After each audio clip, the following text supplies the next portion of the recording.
Bonjour, bienvenue sur Sudokanar. Dans cette vidéo, on va regarder le Crocky Sudoku 99 qui faisait partie du round 5 du Sudoku Mahabharat, composé par Hemant Kumar Malani. La règle de Crocky, c'est que à chaque fois qu'on a un rond noir, il y a un des chiffres qui est le double de l'autre. À chaque fois qu'on a un rond blanc, les deux chiffres sont consécutifs. Et lorsqu'il n'y a pas de rond, très important, eh bien, aucune de ces deux propriétés ne s'applique. Donc avec 13 points, c'était le deuxième problème le plus cher et il était sensiblement moins difficile que le Kropki qu'on avait eu une semaine avant dans le Sudoku Grand Prix. Alors, par où est-ce qu'on commence? Alors d'abord, je vais commencer par rappeler quels sont les couples possibles lorsqu'on a un rond noir. Il y a 1 et 2, 2 et 4, 3 et 6, 4 et 8. Donc ça, ce sont les 4 valeurs possibles pour un couple comme ceci. Et là, on voit qu'il va y avoir 3 chiffres consécutifs, ce qui veut dire que ces deux chiffres sont séparés de 2 unités. Donc on va avoir deux couples Kropki avec ici 2 chiffres séparés par 2 unités. Et alors, quels sont les chiffres séparés par 2 unités là-dedans? Eh bien, il y a 1 et 3, 2 et 4, 4 et 6. Mais est-ce que ça peut être 2 et 4? 1, 2, 3, 4, 8. Donc ça serait envisageable.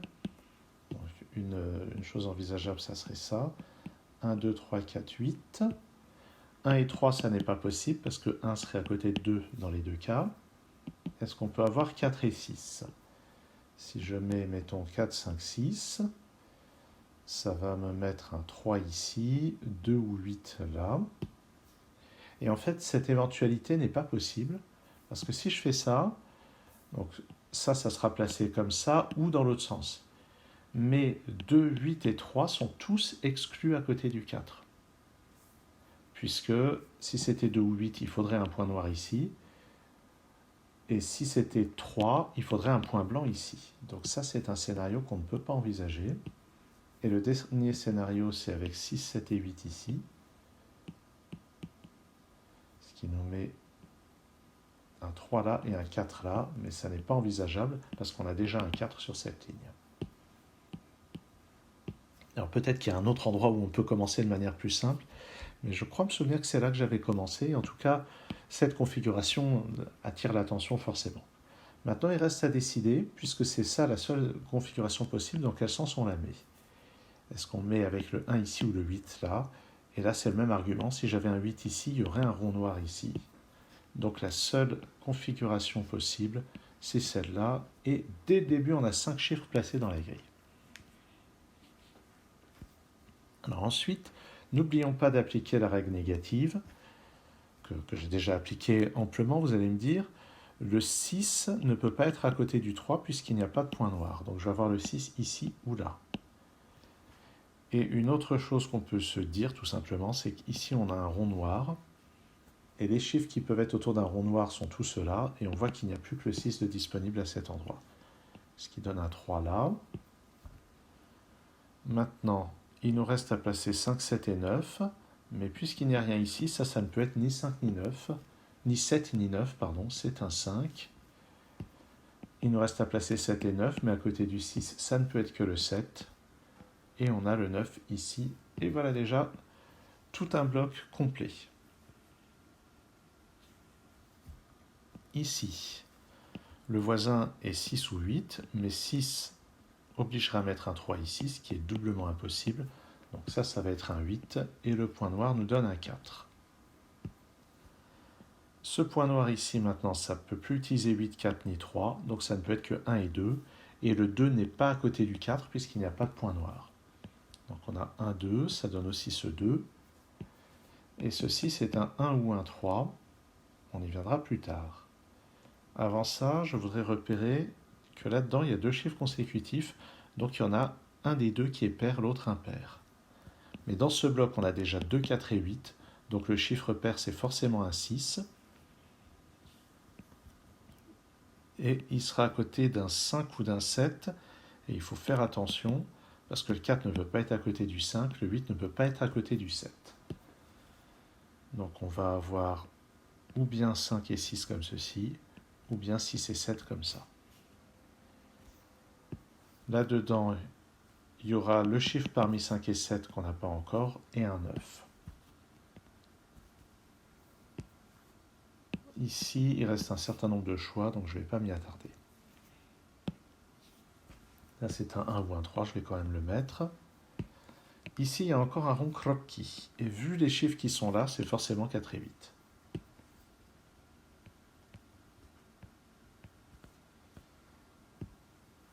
Ici, ça ne peut pas être un 4, donc je ne peux pas avoir de 8 ici. Donc, ça va être 2 ou 8, et ça reste à déterminer. Je n'ai pas de 5 à côté du 4, donc le 5 de cette colonne est ici, ce qui veut dire que le bon scénario, c'est 6 et 7. Le 5 n'est pas à côté du 4. Donc j'ai ça, et j'ai un 7 ici.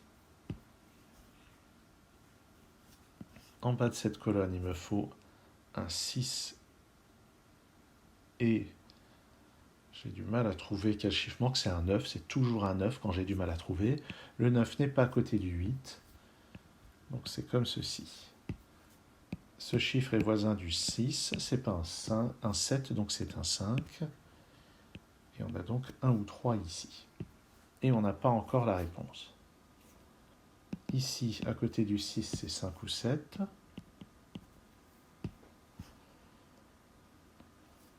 Notez que sur cette ligne, on a déjà le 2 et le 4. Il y a un chiffre pair là-dedans, un chiffre pair là-dedans. Donc on les a tous. Ça veut dire que ça et ça, c'est des chiffres impairs.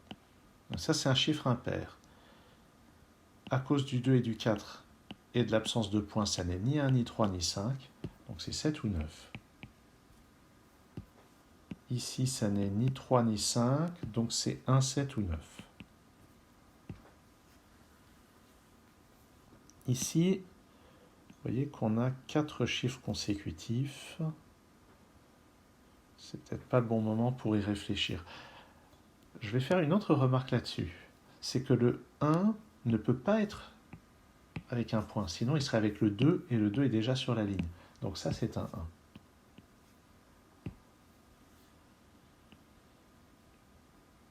Et maintenant, on sait qu'il y a un 5 ici ou là, il sera automatiquement avec le 6, mais ça n'a pas l'air d'être primordial de s'occuper de ça maintenant. Je vais plutôt regarder le 7 qui me donne ici 6 ou 8.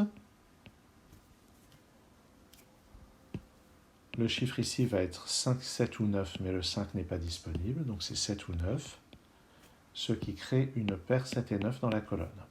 Et ça va être à son tour 6 ou 8.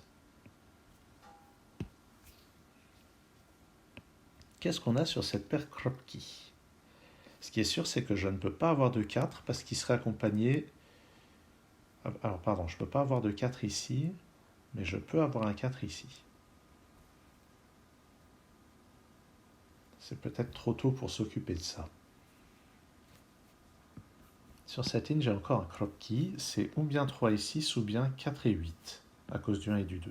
Ce qui est sûr, c'est que ni le 4 ni le 3 ne peut être ici. Donc ici, c'est 6 ou 8, accompagné de 3 ou 4.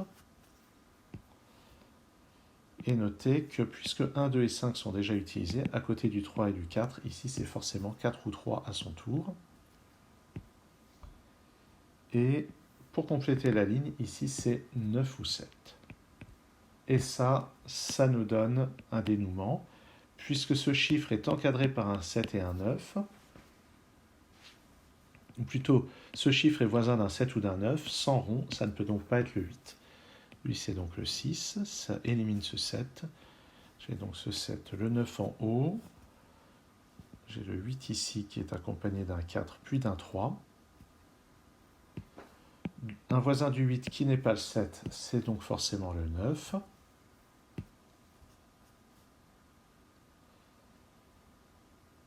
Et donc ça n'élimine ni le 6 ni le 8. Où est-ce qu'on va regarder?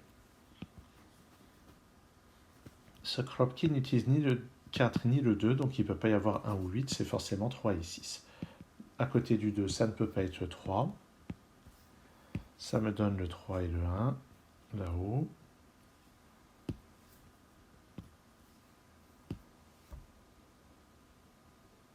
Et le 4, qui n'est pas là, il n'est pas à côté du 3. Donc, il n'est pas à côté de ce 3 non plus, donc il est en bas. Et son voisin, c'est forcément un 5. Là-dedans, il me faut un 7 et 8. Le 7 et 8 ne sont pas côte à côte. De toute façon, le 1 n'est pas là. Le 8 non plus, donc c'est un 7. Le 8 n'est pas à côté du 9. Et ce 8 va enfin résoudre ça, c'est un 6. Ici, j'ai 2, 8 et 7. Le 8 et le 7 ne sont pas côte à côte, donc c'est le 2 au milieu. Ça, c'est un 8. J'ai le 7 là. Là-dedans, il me faut 4 et 5. Et à côté du 2, c'est un 4, comme ceci. En bas, il me faut un 3 et 9. À côté du 2, ça ne peut être ni 1 ni 3. Le 9 ne peut pas être... J'ai dit que ça ne pouvait être ni 1 ni 3, donc c'est le 9. Et pour le 1 et le 3, on n'a pas encore la réponse. Un peu de sudoku standard nous donne un 4 dans cette position, qui va être à côté d'un 2 ou d'un 8. Et en dessous, ça ne peut être que le 3. Ce qui donne la réponse pour le 1 et le 3 qui étaient restés en suspens.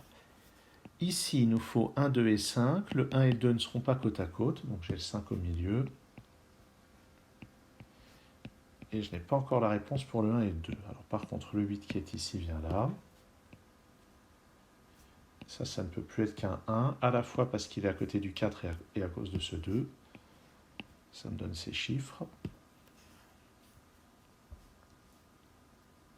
Le 5 ici me donne le 7.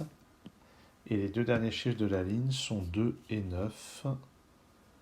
Je ne les ai pas pour le moment.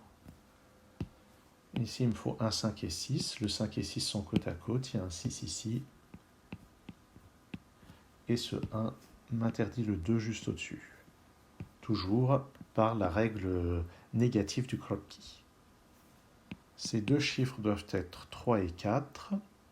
Le 4 n'est pas à côté du 8, puis il y a un 4 ici de toute façon. Le voisin du 4, ça ne peut plus être qu'un 5. Et au-dessus, j'ai 8 et 9, ce qui se résout directement. Et en suivant les points, on a ça. Alors peut-être qu'il y avait d'autres moyens pour trouver quels étaient ces 4 chiffres plus tôt. Mais peu importe. Ce 2 me donne le 8. On complète la ligne avec un 3. La ligne d'au-dessus, c'est 5 et 6. La ligne d'au-dessus, c'est 2 et 7. Et je ne vais même pas aller regarder les chiffres d'en bas. Je savais que le 7 ne pouvait pas être à côté du 6. Puis le 2 ne pouvait pas être à côté du 4. Et voilà qui résout donc cette grille de Kropki. Et dans ce genre de grille de Kropki où il n'y a presque pas de chiffre donné au départ, et parfois même aucun chiffre donné au départ, il faut vraiment s'intéresser aux endroits où il y a beaucoup d'enchaînements au sein d'un même bloc entre des points Kropki et voir l'interaction entre les points blancs et les points noirs. Et là, le 4 donné au départ a joué un grand rôle dans la logique aussi. Merci d'avoir suivi cette vidéo. À très bientôt sur Sudocanard.